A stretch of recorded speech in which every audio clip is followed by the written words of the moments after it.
Ok, mais comprenez en fait que la régulation émotionnelle, que d'apprendre à réguler, à accompagner vos émotions, ça ne sera jamais d'être dans le déni. Ça ne sera jamais non plus d'essayer, et c'est ce que vous êtes en train un peu d'exprimer, de les contrôler. Quelle est la différence entre contrôler une émotion et la réguler?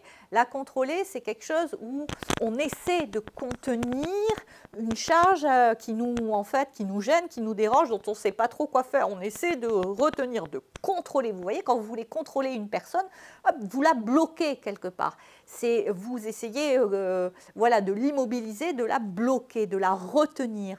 Mais en faisant ça avec votre émotion, vous aurez, mais vraiment en fait, l'effet inverse, c'est-à-dire l'émotion, c'est une charge d'énergie à un moment donné. Vous avez de la colère, il y a besoin de la laisser sortir et non pas de la contenir, mais la laisser sortir d'une façon qui est accompagnée. Et c'est là la nuance.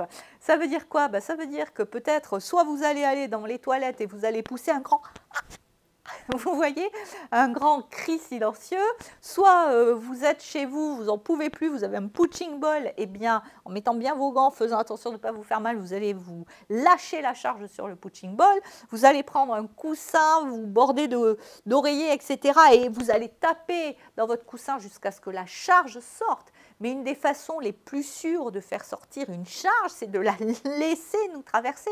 Ce que font d'ailleurs naturellement, parce que la nature est bien faite, les enfants. Un enfant qui est en colère, il va trépigner, il va crier, il va devenir tout rouge, il ne retient pas.